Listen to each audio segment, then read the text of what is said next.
On February 18, 2016, 32-year-old Elena Vega and 34-year-old Miguel Ortiz set out on what was supposed to be a 3-day trek through Chile's Torres del Paine National Park. Elena worked as a botanist. Miguel was a wilderness photographer. They never returned to their scheduled pickup point. Park rangers found their tent, slashed open from the inside, a single hiking boot, drag marks in the soil that abruptly ended at a rock face. The trail went cold. 10 years later, on March 2, 2026, a Chilean mountain rescue team responded to reports from hikers about strange sounds coming from beneath a snowbank in a remote section of the park, 17 kilometers from the couple's last known location. What they discovered defied explanation. Elena and Miguel, still alive, unconscious, yet breathing in perfect synchronization under 3 feet of packed snow. Their bodies showed no signs of frostbite, despite sub-zero temperatures. When they were eventually revived at Hospital Regional de Punta Arenas, Elena spoke only one sentence before lapsing into silence. "We are not the foundation." Medical staff noted both patients exhibited identical heart rates and breathing patterns even when separated by walls. The survival of 2 people for 10 years in one of South America's most unforgiving environments presented an impossible scenario. But the investigation would reveal something far more sinister than a wilderness disappearance. Elena and Miguel's journey began routinely enough. On February 17, 2016, they checked in at the park ranger station at 1437, presenting their permits for the popular W-Trek route. Security camera footage shows them purchasing additional water purification tablets and energy bars. The cashier later recalled Miguel discussing plans to photograph rare Andean plant species for a conservation magazine. Their rental vehicle, a 2015 Nissan Pathfinder, was left in the designated long-term parking area. Park records indicate they departed on foot at 15:22. According to their filed itinerary, they planned to spend 3 nights camping at designated sites, with a scheduled pickup by tour operator Patagonia Adventures on February 21st. Weather conditions for February 18 to 20 were logged as favorable. Clear skies, temperatures between 5 degrees C and 15 degrees C during daylight hours, dropping to 2 degrees C at night. Standard conditions for the Patagonian summer. The last confirmed sighting came from German tourists who photographed the distant figures of 2 hikers matching Elena and Miguel's descriptions near Mirador Las Torres viewpoint at approximately 10:15 on February 19th. The tourists' photograph, later recovered from a cloud backup, shows 2 people on the ridge trail. Image enhancement confirmed Elena's distinctive red jacket and Miguel's blue backpack with yellow straps. According to cell tower data, Elena's phone last pinged a tower at 11:42 on February 19th. Miguel's phone showed no activity after 9:17 that same morning, suggesting his device was powered down or the battery depleted. Their planned campsite for that night was Campamento Los Cuernos, which they never reached. The first sign of trouble came on February 21st, when Patagonia Adventures driver Carlos Mendez reported to park authorities that the couple had not arrived at the designated pickup point by 17 aun. A standard missing persons protocol was initiated at 18:45. Rangers located the couple's tent at their last registered campsite at 2013. The scene immediately raised concerns. The 2-person tent was found slashed open from the inside. Miguel's camera equipment remained inside, including his primary Canon EOS 5D Mark III with an empty battery. Elena's journal was recovered, with the last entry dated February 19th. Unusual rock formations on North Ridge. M wants to check them tomorrow. Strange sounds at night, like machinery. A single hiking boot, later identified as Miguel's right boot size 43, was found 10 meters from the tent. The discovery prompted a full-scale search, operation beginning at 05:30 on February 22nd. The Chilean National Emergency Office, ONEMI, deployed 3 search and rescue teams with dogs, supported by police mountain specialists and a helicopter with thermal imaging equipment. Park Ranger Alejandro Fuentes, who led the ground team, noted in his report, tracking dogs followed scent trail northwest from campsite for approximately 2.3 kilometers before losing the trail at rocky terrain. The most troubling evidence was documented at the 1.7-kilometer mark from the campsite, two parallel drag marks in the soil, approximately shoulder-width apart, continuing for 30 meters before disappearing at a granite rock face. Forensic analysis confirmed the presence of blood matching Miguel's type along the drag path. Elena's hair tie was recovered nearby. For 6 days, search teams combed a 50-square-kilometer area. The helicopter made 14 flights with thermal imaging equipment. The dogs repeatedly lost and reacquired scent trails, suggesting the couple, or their bodies, had been moved multiple times. On February 29th, heavy snowfall forced the suspension of the ground search. The helicopter conducted 3 more days of increasingly intermittent flyovers before operations were officially suspended on March 4th. The case file notes, despite extensive search efforts and evidence collection, no definitive conclusion regarding the whereabouts or fate of subjects Elena Vega and Miguel Ortiz can be determined. The investigation remained open but inactive.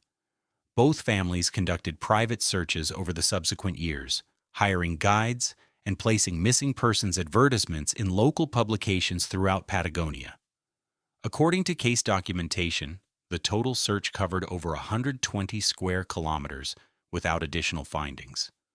By 2022, Chilean authorities officially categorized the case as presumed deceased, bodies not recovered. Both families held memorial services. The case file was transferred to cold case storage on June 7, 2022. The file would remain there for nearly 4 years. On March 2, 2026, at 14:22, 2 American hikers, Samantha Weber and Kyle Tran, contacted park rangers via satellite phone reporting strange mechanical humming sounds and what sounded like synchronized breathing coming from beneath a snowbank in a remote eastern section of the park, approximately 17 kilometers from Elena and Miguel's last known location. The hikers sent GPS coordinates. Due to approaching weather conditions, the ranger station dispatched a helicopter with a 4-person mountain rescue team led by Luis Cardenas. The team reached the location at 16:07. The incident report filed by Cardenas describes what they found: a depression in the snow approximately 2 meters by 1.5 meters. Uniform crystalline snow surface unlike surrounding terrain. Upon clearing 0.9 meters of snow, we discovered 2 adult humans in sleeping position, unresponsive but with visible chest movements. Subjects were breathing in perfect synchronization. No visible frost damage to exposed skin despite ambient temperature of 7 degrees Celsius. The team recorded video of the extraction. The footage, later examined by investigators, shows the 2 bodies lying side by side, seemingly asleep, breathing at precisely 6 breaths per minute. The medical record notes that when team members attempted to separate the individuals during evacuation, both bodies exhibited identical distress responses, elevated heart rates, and rapid breathing, despite remaining unconscious. Elena and Miguel were transported via helicopter to Hospital Regional de Punta Arenas, arriving at 1840. Emergency department records document their condition upon arrival. 2 patients, 1 female approximately 40-45 years, 1 male approximately 45-50 years, hypothermia stage 1, body temperature 35 degrees, unconscious but responsive to pain stimuli. Both patients exhibit identical vital signs, HR42, RR6, BP 9060. The attending physician, Dr. Gabriela Santos, noted, despite 10 years in extreme conditions, bodies show minimal muscle atrophy, no pressure ulcers, and no evidence of malnutrition. At 23:17, Elena regained consciousness first. Hospital security footage shows her sitting upright suddenly, eyes wide. The night nurse documented her saying only one sentence: "We are not the Foundation." She then refused to speak further, Miguel regained consciousness 14 minutes later, exhibiting the same sudden awakening. He reportedly asked, "Is it time?" before also falling silent. The case was immediately classified as a high-priority investigation. Detective Felipe Montero of the Chilean Investigative Police, PDI, was assigned as lead investigator. His initial case notes state, "The survival of two people for 10 years in wilderness conditions presents a scenario that defies logical explanation. Initial theory focuses on possible prolonged captivity with recent abandonment in the snowbank location." The medical evaluation conducted over the next 72 hours revealed numerous inconsistencies. Dr. Santos's report highlighted several troubling findings. Both patients exhibit identical surgical scars on the base of the skull, approximately 3 cm in length, professionally executed. Scars appear to be 7-8 years old based on tissue evaluation. Blood analysis reveals presence of unknown compound with properties similar to antifreeze. CT scans show unusual metallic objects, approximately 1.5 cm long, embedded at the brainstem of both patients. The patient's vital signs continued to synchronize even when placed in separate rooms. When monitors were attached, their heart rates, breathing patterns, and even brainwave activities showed identical patterns with less than 0.3 seconds of delay between them. Nutritional analysis raised further questions. Both exhibited vitamin D deficiency consistent with prolonged lack of sun exposure, contradicting a scenario of wilderness survival. Their muscle mass, while somewhat diminished, was inconsistent, with 10 years of limited mobility. Their fingernails and hair showed evidence of regular trimming rather than natural growth patterns.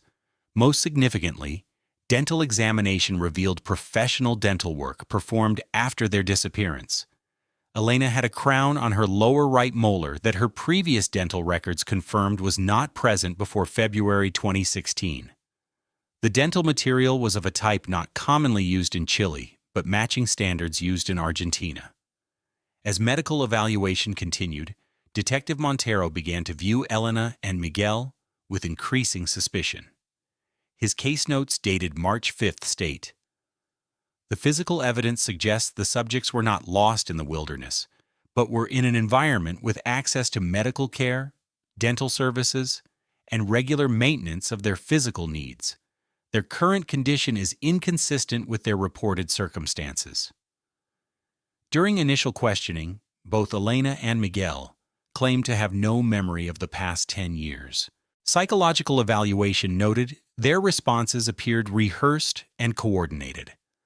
Dr. Lucia Mendez, the consulting psychiatrist, wrote, "Patients demonstrate unusual communication patterns. When separated, they provide nearly identical answers with similar phrasing, suggesting either coordination or shared programming of responses. When presented with their dental work evidence, both became visibly distressed but maintained they had no recollection of any dental procedures. Elena's heart rate increased from 62 to 115 BPM. Miguel, in a separate room, showed an identical increase within seconds. Detective Montero's investigation focus shifted toward two possibilities. Either Elena and Miguel were themselves perpetrators of an elaborate fraud, or they were victims of human experimentation who had been coached on what to say if discovered. The synchronized physiological responses suggested the latter, but their unwillingness to provide information made them suspects in their own disappearance. On March 8th, Elena began speaking more openly to Dr. Santos during a routine examination. The transcript notes, she claimed they had been hiking when they heard strange mechanical sounds coming from a rock formation. Miguel wanted to investigate. They found what appeared to be a ventilation shaft. Then she remembers nothing until waking in the hospital. When asked about the 10 intervening years, she said only, "We slept. That's all we did. We slept for them." Miguel, interviewed separately by Detective Montero, provided a nearly identical account using several of the same phrases. When pressed about who they were, he became unresponsive. The medical record notes elevated heart rate and blood pressure during this questioning. The investigation took a significant turn on March 11th when analysis of the metallic objects in their brains was completed. The laboratory report indicated the objects were sophisticated neurotransmitters of unknown origin.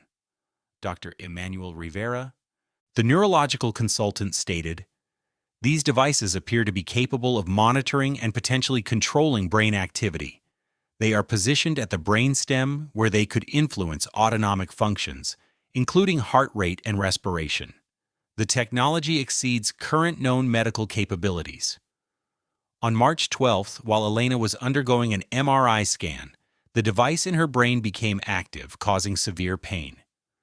Hospital security footage shows her convulsing before suddenly becoming calm. When the medical team entered the room, she spoke clearly. "I am authorized to deliver a message. We were part of Project Synchronicity. The experiment continues. Others are still in maintenance. We were released because our synchronization failed. We are the discarded. They are watching." She then lost consciousness for 47 minutes. Upon awakening, she claimed to have no memory of the incident. Detective Montero immediately requested additional security for the hospital ward and contacted Interpol regarding potential human experimentation operations in the Andean region. His request for information yielded an unexpected connection. Between 2015 and 2025, 16 couples had disappeared from various locations along the Chile-Argentina border. None had been recovered. On March 14th, the investigation's focus shifted when analysis of snow samples from the location where Elena and Miguel were found revealed industrial chemical traces not naturally occurring in the national park. The chemicals were identified as specialized coolants used in medical cryogenic equipment. A search of property records for the region surrounding Torres del Paine revealed a facility registered to BioSync Research, a private company officially conducting high-altitude medical research, located 23 kilometers from where Elena and Miguel were discovered. The facility had been operating with permits from the Chilean government since 2013. Detective Montero organized a search warrant executed on March 17th by a tactical team from the PDI. The official report states, "Facility appeared abandoned upon arrival. Evidence of recent evacuation, including active computer terminals and half-consumed food items. Lower level contained 12 empty medical pods similar to cryogenic chambers. Each pod displayed monitoring equipment configured to track vital signs. The word Foundation was stenciled on each pod. Documentation recovered from the facility included files on Elena and Miguel, labeled Synchronicity Subjects EO9A and EO9B. According to the partial records recovered, they had been part of a research program studying shared consciousness in controlled hibernation states. The files indicated they had been maintained in a medically induced hibernation state for extended periods over the past decade, periodically awakened for testing. Most disturbing were the notations indicating they were decommissioned due to synchronization, degradation beyond acceptable parameters, and released as field test of recovery capability. A technical document referred to them as non-Foundation subjects, in contrast to other pairs labeled as Foundation grade. On March 20th, while hospital staff were changing shifts, an unidentified individual gained access to Elena and Miguel's rooms. Security camera footage shows a person in medical scrubs entering each room for approximately 30 seconds. The intruder's face was not visible to cameras. The following morning, both patients were found with identical notes clutched in their hands. The message read, "Others remain in synchronicity. Your silence ensures their survival. You are still part of the Foundation." Both Elena and Miguel became unresponsive to questions about the notes or how they received them. The investigation expanded to include Argentina's federal police when document analysis linked BioSync Research to a larger organization with facilities in both countries. Financial records indicated funding from multiple shell companies registered in the Cayman Islands. The technical equipment recovered suggested military applications for the research. Dr. Santos observed that after receiving the notes, Elena and Miguel's vital signs had resynchronized more precisely. Her report states, "It appears the subjects are responding to external control or conditioning triggered by the contact. Their physiological synchronization has intensified, suggesting the embedded devices remain actively controlled by external sources." On March 25th, Elena spoke to Dr. Santos in what appeared to be a moment of clarity. The transcript notes, "The pods keep you breathing together. They need matching pairs, compatible neural patterns.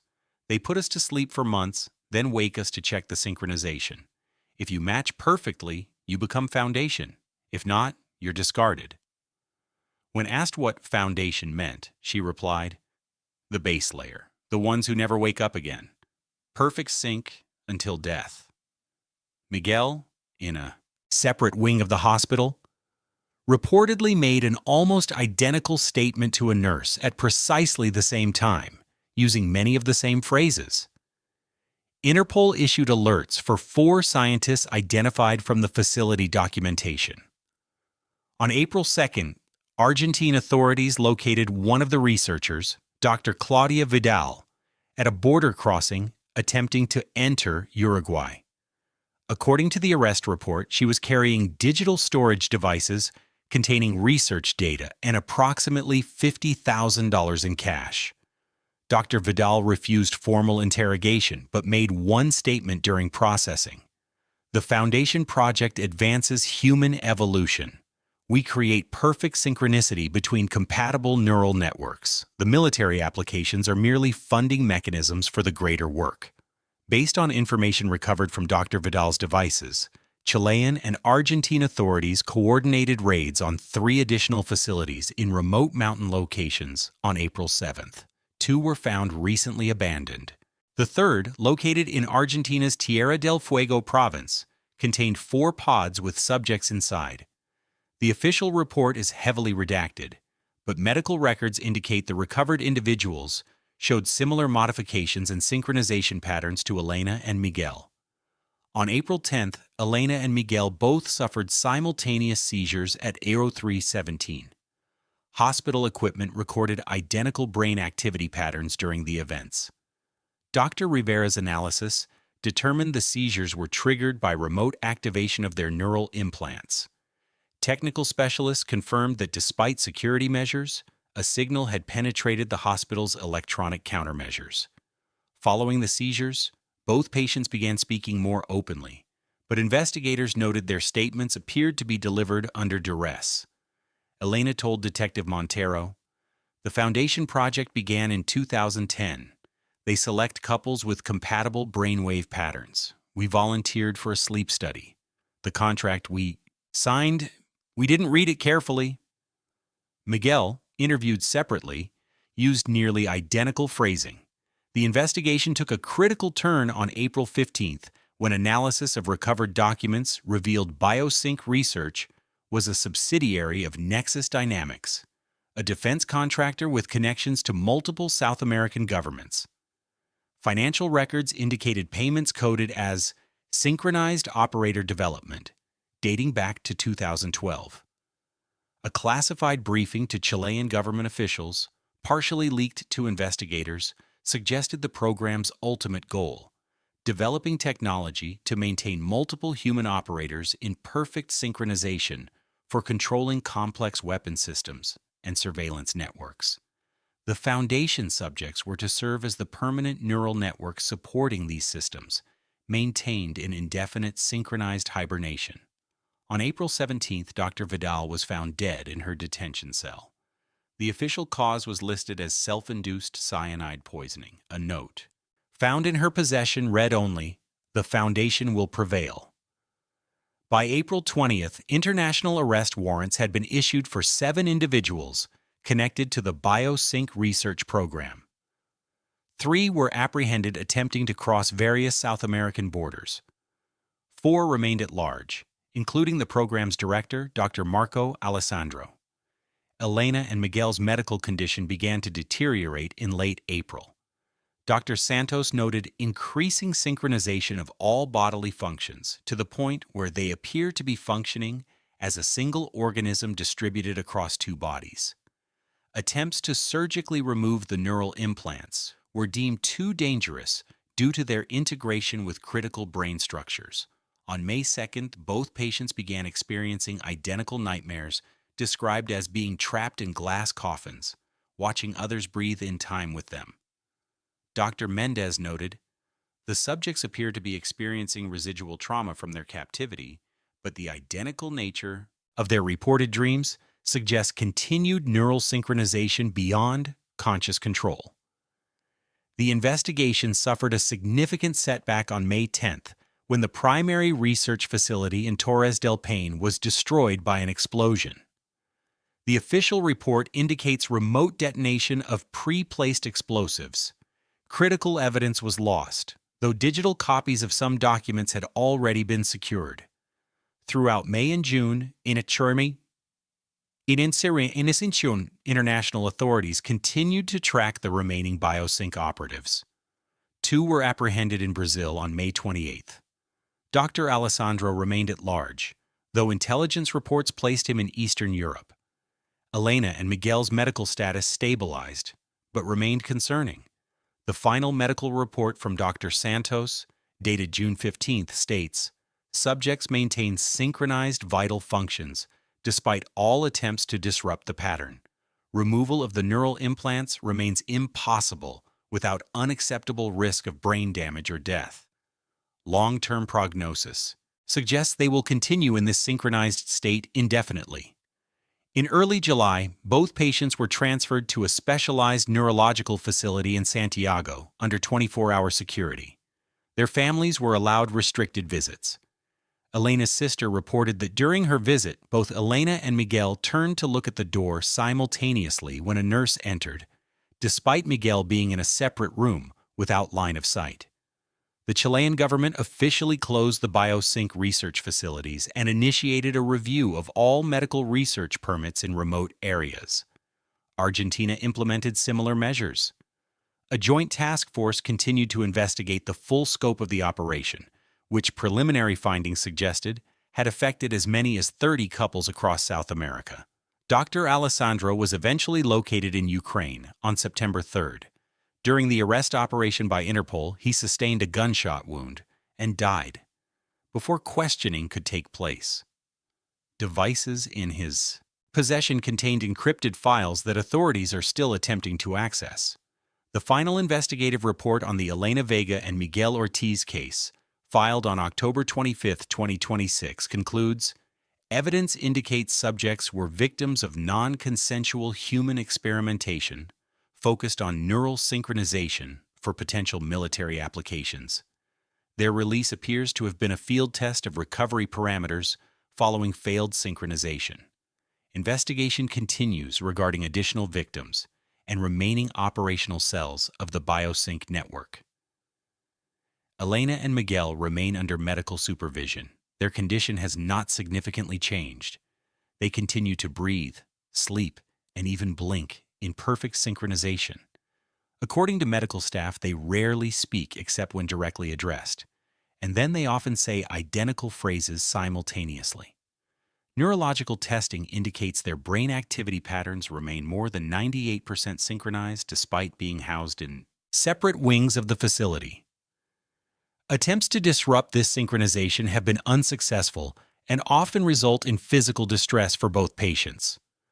The most recent medical notation, from November 14, 2026, states, "Subjects appear to have accepted their synchronized state as normal. When separated beyond 100 meters, both experience identical symptoms of anxiety and elevated stress hormones. They frequently report identical dreams and demonstrate identical physical responses to stimuli, regardless of which subject receives the stimulus directly." Dr. Mendez's psychological evaluation concludes, "The subjects no longer perceive themselves as fully separate individuals. Their experience of consciousness appears to have been fundamentally altered by the long-term neural synchronization. They refer to themselves using plural pronouns, even when speaking individually." During their most recent evaluation, when asked about their future, Elena responded, "We will never be Foundation." Miguel, in a separate room, said the identical phrase at the exact same moment. The medical record notes, the term foundation appears to reference subjects whose synchronization was deemed successful enough for permanent implementation in the neural network project. While most of the biosync operation has been dismantled, authorities acknowledge that some aspects of the program likely remain active in clandestine locations.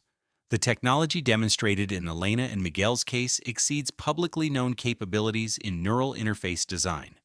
The final page of their case file contains a transcript of their last recorded interview, conducted on December 1, 2026.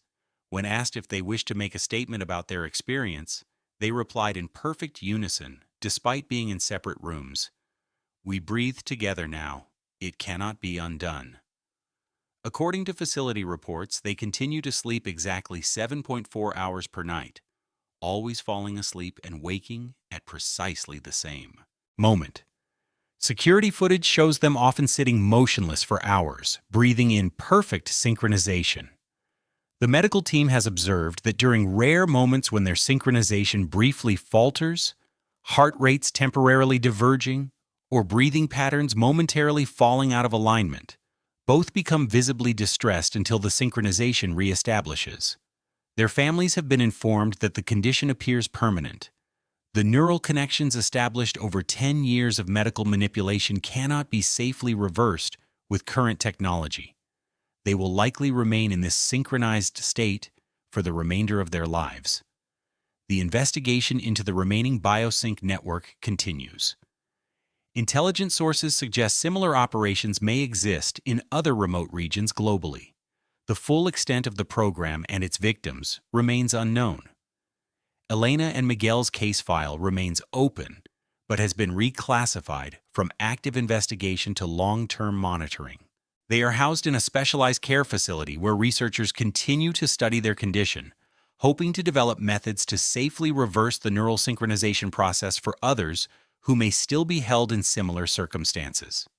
The final notation in their medical file, dated December 30th, 2026, reads simply, "Patients maintain synchronized vital signs. They refuse to be separated even for brief periods." When asked about their experience over the 10 missing years, both simultaneously respond, "We slept beneath the snow, breathing in time with the foundation."